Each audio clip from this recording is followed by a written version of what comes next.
Hayırlı irte Tur efirde Tatarstan yanılıkları stüdiyede İdil Qiyamov bizning bugungi шығарылышта. Россия сәлемәтлек саклау һәм цифрлаштыру министрлыкларында элек алынган QR kodlarının гамәлдә калуын белдерделәр. Табиблар киеренке хезмәттә Республика клиник хастаханәсеннән махсус репортаж.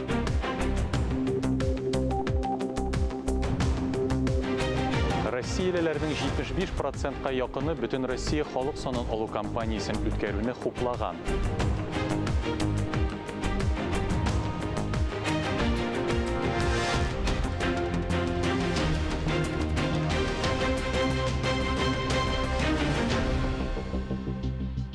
Ковид чигенми, йогыш белән авыручылар саны да кимеми, бигрәк тә өлкән яшьтәге кешеләргә сак булырга кирәк. Ковид госпитальләрендә дә хәл җиңел түгел. Республика клиник хастаханәсенең кызыл зонасыннан хәбәрчебез репортажы. Операция бүлмәсеннән ишетелгән газаплы сыкрану авазлары колакларны яра. Монда иң авыр хәлдәге пациентлар, үз аңнарында булучылар үзләре сулый. Ясалма сугыш алдыру аппаратлары да әзерләп куелган. 99 яшьлек әбине дә аппаратка таштырганнар. Янәшәдәге 60 яшьтән өлкәнрәк хатын да бик авыр сулый. Өлкән яшьтәге кешеләрнең байтагы бирегә авыр, яшәү белән үлем арасындагы хәлдә китерелә. Табиблар гомерләрен саклап калу өчен соңгы чиккә кадәр тырыша. За каждого мы очень сильно переживаем. Һәр кемнең сәламәтлеге өчен кулдан килгәннең барысын да эшлибез. Дарулар белән дәвалаудан тыш, ковид белән авыручылар психологик ярдәмгә дә мохтаҗ. Һәр яклап булышабыз, яшәүгә өмет уятабыз. Медицина хезмәткәрләре бик авыр хәлдәге пациентларга аеруча игътибарлы. Аларга психолог табылырга туры килә. Чөнки өметсезлеккә бирелгән авырулар еш очрый. Чираттагы пациент та өлкән яшьтә, аны авылдан китергәннәр. Бөтен гаилә әгъзалары прививка саткан, әби өлгерә алмаган, ширләп киткән. Бик авыр булды. Җиткерә дә бу алмадым, тын да алмадым. Утырга шаннар әзрәк хәл кырып китте инде. Лечениялары бик әйбәт, системалар алам менә. Уколлар, дарулар казыйлар. Әлфинур Жураева хастаханәдә 2 атнадан артык дәваланган, тиздән чыгарга тиешләр. Әлегә күбрәк ятып торырга, саклану чараларын күрергә киңәш итәләр. Караватта ничек яту турында да инструкцияләр үткәрәләр. Берәр сәгать буена уң һәм сул якта, кырсакта яки аркада ятып алыштырып торырга кирәк. Үпкәгә, тын юлларына киеренкелек булмаска тиеш. Жить хочется, прививка да хочется. Откуда ее? Оно по воздуху, что ли, бегает, я не знаю. Ни за что, раз я попался. Рәфкать Шәфиев та хастаханәдә яткан көннәрен томанлыгына хәтерли. Аңа 72 яшь, прививка ясатмаган, йогыш эләкмәс дип ышанган. Хәзер өенә кайтырга әзерләнә. Госпитальдәге бөтен авыртуны тизрәк онытырга тели. Я даже удивился. Я никогда не был сентиментальным, а тут стал. Просто детей жалко, детей. Ковид йогышы бик хәтәр, тиз тарала. Кайчагында табиблар күп генә тырышсалар да, гомерләрне коткарып кала алмыйлар. Һәр кем үз сәламәтлегенә игътибарлырак булсын, дистанцияны сакласын, барлык саклык чараларында үтәсен иде дип телиләр табиблар. Фарис Мөхәммәтов, Алмаз Хакимов, Владимир Юрков, Татарстан яңалыклары. Россия сәлемәтлек саклау министрлыгы буйрыгы нигезендә коронавирустан вакцинация турындагы сертификат рәсми документ санала. Бу атнада ул үз көченә керде. Шуңа бәйле рәвештә вакцинация турында ялган сертификат күрсәтүчеләрне җинаять җаваплылыгы көтә. Ялган сертификатны сатып алу, саклау яки аннан файдалану, ялган документны сатып алу, саклау илтү маддәсе буенча квалификацияләнә. Әлеге маддә буенча иң зур җәза 1 елга кадәр иректән мәхрүм итү. Ялган документтан файдаланучы гражданнар гына түгел, документны охшатып ясаган, шулай ук аны сатып алган, саклаган һәм илтеп биргән затлар да җинаять җаваплылыгына тартыла. Сертификатлар темасын дәвам иттерәбез. Сертификатлар элеккечә кала. Россия сәламәтлек саклау һәм цифрлаштыру министрлыкларында QR кодлар гамәлдә кала дип белдерделәр. Күп кенә кулланучылар дәүләт хезмәтләре порталында сертификатларның гамәлдә булу вакыты 12 айдан 6 айга кадәр үзгәрүен белде. Ничек шулай килеп чыккан, ялгышны ничек төзәткәннәр? Тулырак киләсе язмада. Вот смотрите, мой QR-код, подтверждающий, собственно, что я вакцинирована. Полина Хабибуллина ковидтан прививканы ярты ел элек ясаткан. Вакциналаштыру турында сертификат та алган. Я привилась 3 апреля спутником ВИ, через 3 недели получила вторую вакцину. Мин 3 апрельдә спутник прививкасын ясаттым. QR-кодны берничә көннән соң алдым. Мин аның белән чит илгә дә, шәһәр буйлап та тыныч кына йөрдем. Мәҗбүри вакцинация һәм QR-код булырга тиешлеге игълан ителгәч, тыныч кына бернинди каршылыкларсыз сәүдә урыннарында да булдым. QR-кодның кулланылу вакыты турында хәбәрне ишеткәч, Полина гаҗәпкә калган. Дәүләт хезмәтләрендә вакцина ясату турында QR-кодларның гамәлдә булу вакыты 2 тапкырга кимеде. Бу дәүләт хезмәтләрен яңарту һәм сертификатларның бердәм формасы турында яңа кагыйдәләр сәбәпле килеп чыккан. Я прочитала в прессе, что действие сертификата, то есть срок его годности, Сертификатның гамәлдә булу вакыты 1 елдан ярты елга кадәр кимегәнен укыдым. Дәүләт хезмәтләренә сертификатымның статусы нинди булуын тикшерергә керә алмадым. Миңа нишләргә, эшкә яки сәүдә үзәкләренә керә аламмы дигән сорау туды. Полина кебек билгесезлектә калучылар күп. Дәүләт хезмәтләре порталына керә алмаганнар. Россиянең сәламәтлек саклау һәм цифрлаштыру министрлыклары сайтларында бу уңайдан рәсми аңлатма барлыкка килде. Коронавирустан вакцинациядән соң алынган QR-кодларның гамәлдә булу вакыты элеккечә кала. Россиялеләр дәүләт хезмәтләре порталында вакциналаштырылганнан соң алган QR-кодлар бөтен вакыт дәвамында гамәлдә. Хәзер дәүләт хезмәтләре порталы элеккеге режимда эшли. Россиялылар 8 ноябрьдән кертелә торган сертификатның яңа вариантын ала башлаган инде. Анда прививка датасы һәм урыны, шулай ук кертелгән препаратның исеме дә языла. Элегрәк бирелгән сертификатлар шулай ук гамәлдә.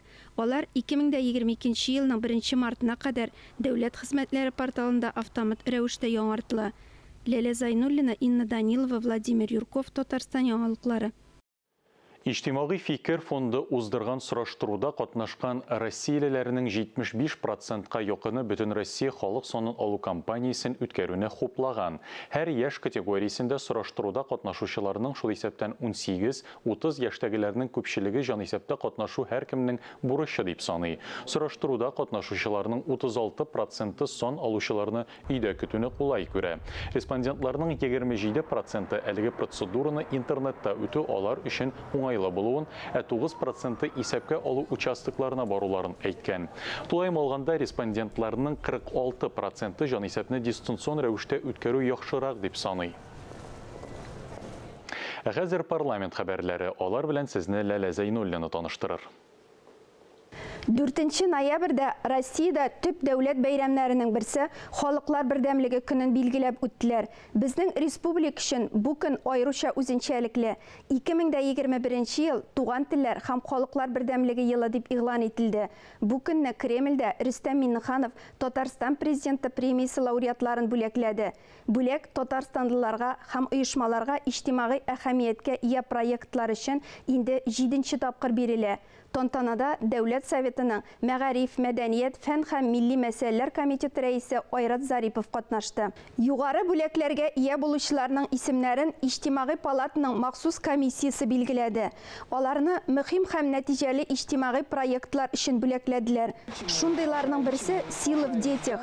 Хәйрия фонды берничә ел эчендә шул ук исемдәге тернәкләндерү үзәкләрендә мөмкинлекләре чикләнгән йөзләгән бала сәламәтлеген ныгытты. Медицина, психология һәм башка тренинглардан соң балалар тормышка җайлаша. Фондка нигез салучы Гадил Захретдинов та үзенчәлекле бала тәрбияли. Ул Татарстанның Әтиләр союзын җитәкли. Честно говоря, это оценка нашего труда, нашей команды.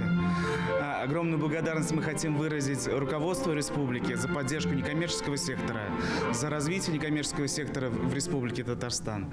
Мы очень рады. Быел конкурска 64 гариза бирелгән. Җиңүчеләр арасында беренче тапкыр Отечество Истабарлар берләшмәсе активист гражданнар төркеме бар. Шулай ук премияларны халыкларның яшьләр ассамблеясе, Сәләт Республика яшьләр иҗтимагый фонды, Россия пенсионерлар берлегенең Татарстандагы идарәсе башлыгы Любовь Мишина да алды. Президент һәр кайсына җылы теләкләрен белгерде. Год родных языков и народного единства мы отмечаем высокую роль институтов гражданского общества в созидательном развитии республики, в сохранении межнационального, межконфессионального мира и гражданского согласия. Неоценимая роль общественных объединений в преодолении последствий пандемии и оказания помощи людям. Барлыгы 5 премия бирелә. Гражданнарга 250 мең сум, берләшмәләргә 400 мең сум. Бу елларда 15 танылган җәмәгать эшлеклесе һәм 24 коммерцияле булмаган оешма лауреат исеменә лаек булды. Фәрит Мөхәммәтшин узган атнада Думаның икътисади сәясәт комитеты рәисе Максим Топеллинны кабул итте. Профессор Россия Фәннәр академиясе академига Киев Салиховны юбилей белән котлады. Сәяси партияларда актив булды. 6 ноябрьдә республикада Татарстан конституциясе көнен билгеләп үттеләр. Авылларда коммуникацияларны алыштыру, юллар салу һәм ремонтлау, һәйкәлләрне, зиратларны, шишмәләрне төзекләндерү, җирле әһәмияткә ия булган шушы һәм башка мәсьәләләрне хәл итәргә республика үзара салым программасы ярдәм итә. Дәүләт тә халыктан җыелган һәр сум акчага тагын 4 сум өстәп саллыгына булыша. Тукай һәм Сарман районнарында халык җыеннары кайчан уза, киләчәктә үзара салым акчасын нәрсәгә тотарга җыеналар. Бу җирләрдә Тукай районының кече Шилнә авыл җирлегенә керә. Биредә республика программасының нәтиҗәлелеген күптән аңлаган актив кешеләр яши. Күмәк көч белән 4 урамга асфальт түшәлгән авыл җирлеге Татарстандагы иң зурлардан 15 меңнән артык кеше исәпләнә. Бу Теләче районының барлык халкыннан да күбрәк. Улы Шилнәдә дә кешеләр актив. 2019 елгы җыенда балалар мәйданчыгы төзергә булганнар. Быел җәйгә ул әзер инде. Тукай районының төньяк өлешендә 3 авылны берләштергән Мусабай завод авыл җирлеге бар. Узган ел үзара салым буенча 260 мең сум акча җыелган. Дәүләт бу суммага 1 миллион 400 мең сумнан артык акча өстәгән. После того, как прошел у нас сход граждан, мы собрали деньги самовложения, мы решили по 500 рублей с каждого жителя. Всего собрали с этих 726 человек 360 250 рублей и положили в банк. И с учетом софинансирования государства нам вернули 1 803 000 рублей обратно.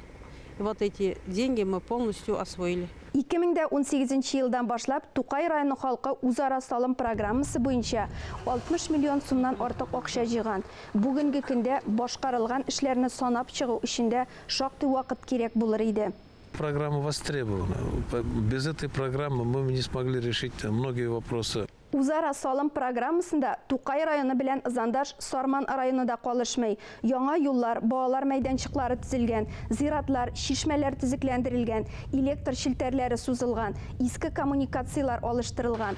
Район үзәгендә узган ел үзара салым акчасына кар көрәү, бозлауыклы юлларга реагентлар тарату, башка зур булмаган коммуникаль эшләрне башкару өчен трактор сатып алганнар. Үзара салым программасында патриотик тематика да бар. Зур булмаган Яңа Саклау авылында былтыр Бийек Ватан сугышында хәлак булган авылдашларына һәйкәл куйганнар. Быел уртак көч белән үз каһарманнары истәлегенә парк булдырырга җыеналар. Уже хотят побольше собирать деньги, сумму хотят увеличить.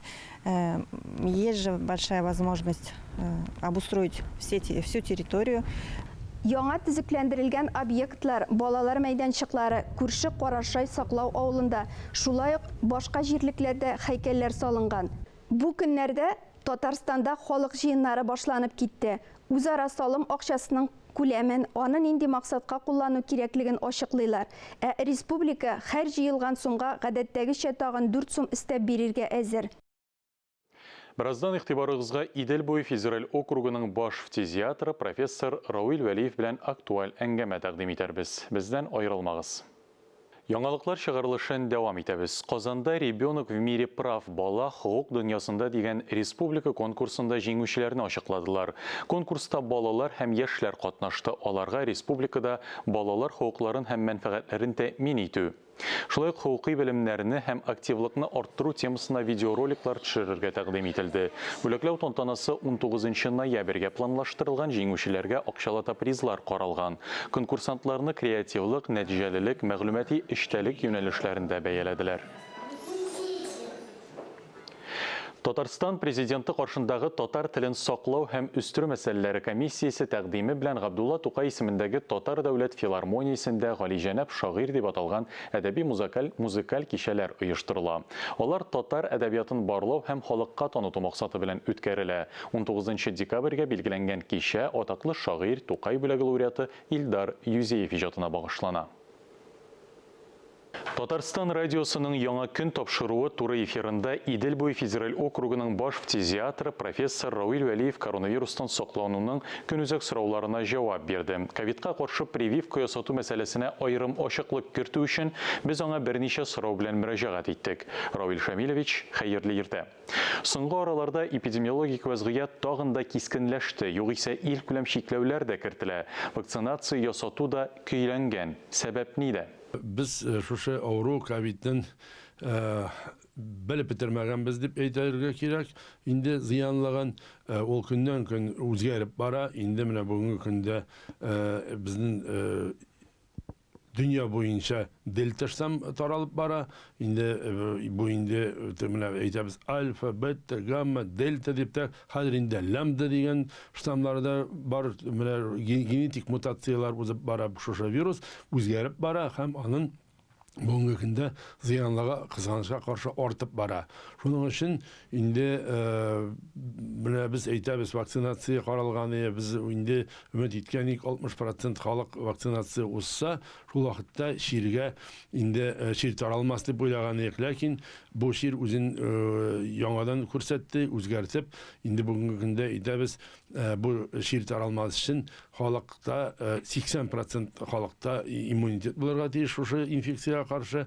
Бу иммунитет инде булырга мөмкин. Авырган кешеләр арасында да кызганычка каршы авырган кешеләрнең бөтенесе тазарып бетми, кайбер кешеләрдә вафат була һәм кызганычка каршы вафат булу саны бүгенге көндә артып кына бара. Ләкин бу очракта әйтергә кирәк, вакцинация узган кешеләр арасында үлем вафат булу кешеләрнең саны бик ким, бик аз аларның саны һәм инде әгәр дә кешеләр авырый башласа да, алар җиңел формада авыруны уздыра.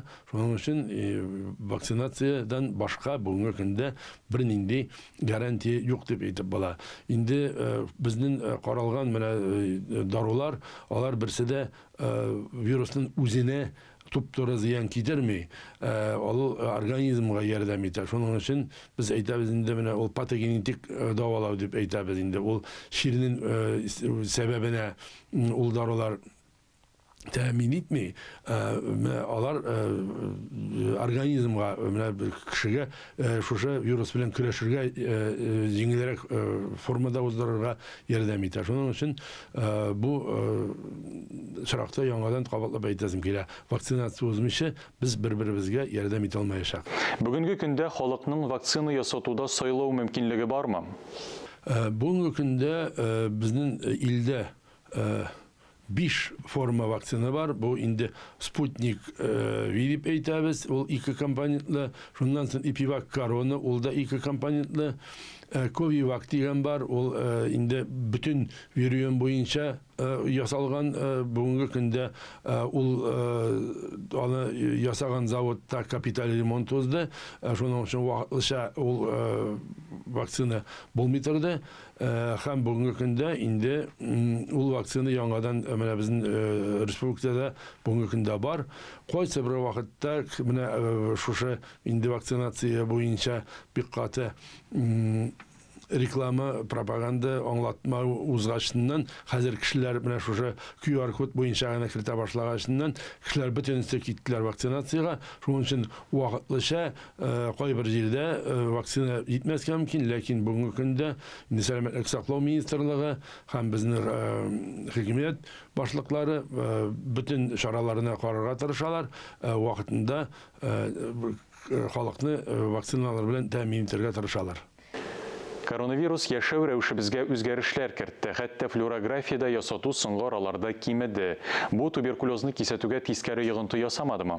Кызганычка каршы кешеләрнең инде аралашуын киметер өчен диспансеризация һәм профилактик чаралар хастаханаларда, шифаханаларында тыелды. Шуның өчен инде менә узган ел флюорографияны планнан тыш, план негізінде қаралған цифрлар 57%-қа ғана өтелді. Қойбір өлкелерде тағада кемерегейі. Шуннан сын міне бұйыл инде аларының саны әзірек артқан, ләкин яңадан шир тараларған, ковид ауру таралған арқасында яңадан диспансеризация һәм профилактик флюорография узу тыйылды. Шуның үшін инде bu bizga ziyan ketadi deb aytib bo'la. Qizg'anishga qarshi mana shu yil bo'yi okrugi bo'yicha men bosh spetsialist bo'larak aytalam, ko'p өлкәләрдә һәм шулай ук безнең республикада tuberkulozdan үлүчеләрнең саны әзрәк артып бара һәм инде аларның күп вакытта йогышлы формада туберкулез күренә.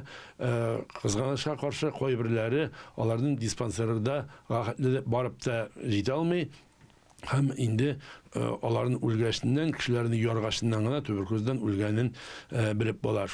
Хроник аурулы кешеләргә коронавирустан ничек сакланырга? Инде шикәр авыруы һәм қан басымы белән авырган кешеләр арасында, алар арасында ковид белән авыру саны күбрәк һәм алар bu şirini ağırrak formada uzdurarlar. Şunun için en birinci alар vaksinasyon uzdurga tiyir. İndi alından taş tağımına onkologiya ağrıları bilen ağırgan kişiler alarının da küp vakitte kimyoterapiya uzdurga mümkün. İndi nurlana targan dağlavda uzdurga mümkün. İndi Rusça etkende luşevay terapiya deyip eytəbiz. Hem alar arasında da çift aralarga mümkün. Şunun için bugünkü günde indi eğer de kişide allergik reaksiyalar bulmasa, ağır allergik reaksiyalar bulmasa da şul bütün kişilerge bütünsüne de vaksinasiya uzып bola.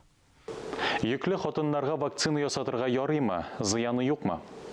Bu şurakta alarga vaksinasyonu uzduru bitmeni eligine kiritilip bara. Nerse için? Elik en birinci big zor tekşürülüp barıldı. Ziyanı bolarga mümkün mü yok mu? Eğer de ziyanı bolarga mümkünçilik bulsa, o vakitte alarga vaksinasiya kiritilmegen bularıya. Bulalarga, yaşlarga mecburi vaksinasiya yasatu bilen kilişesiz mi? Big dürüst деп айтам. Ауру шир таралга башлаганда, мен де тапшырууның башында айткан едім. Шир тарала башлаганда генетик формасы бір иде. Хәзер генетик үзгәрешләре узды вирус һәм аның йогышлыгы артты, берничә тапкыр артты. Шуның өчен элек балалар һәм яшьләр, яшүсмерләр алар кимерәк авырган булса, бүгенге көндә алар да авырый башлады. Шушы дельта штамм таралган аркасында. Шуның өчен инде элек дөрестән дә алар кимерек ауырған болса да, бүгінгі күнде олар арасында да ауру бар, һәм қызғанышқа қаршы олар арасында да вафат болушыларның саны артып бара. Onun için biz aytабыз, birden bu ikinciden indi şuşu яшьләр, яшүсмерләр, алар мәктәптә һәм инде югары белем учреждениеларында булган вакытта өйләренә алып кайтырга мөмкин. Үзләре алар җиңел формада уздырса да, я бөтенләй авырусыз да уздырса да шушы чирне алар өйләренә алып кайтып, үзләренең әтиләре, әниләренә, әби бабаларында арасында таратырга мөмкин. Шуның өчен инде biz aytабыз, кызганычка каршы bir авыру гаиләгә керә икән, күп вакытта бүтән гаилә авырый, гаиләдә булган өлкәннәр алар авыр формада шушы авыруны уздырырга мөмкин. Тамашачыларга пандемия белән бәйле шартларда табиб буларак нинди тәкъдим киңәшләрегез бар? Менә без инде безнең халык арасында таралган, менә Аллаһ Тәгалә миңа ярдәм итә дип, ләкин бу чиракта әйтәсем килә, Аллаһ Тәгалә әйткән бит, сакланганда саклыйм дип. Шуның өчен инде яңадан кабатлап әйтәсем килә, сакланыгыз, вакцинация вакытында узыгыз, социаль дистанцияны сакларга тырышыгыз. Кирәк сез генә кибетләргә инде масса рәвешендә узган җирләргә бармаска тырышыгыз. Күп вакытта менә инде безнең саналды, безгә өстәмә отпускы булды, өстәмә каникул булды дип күп кеше генә китте чит илләргә.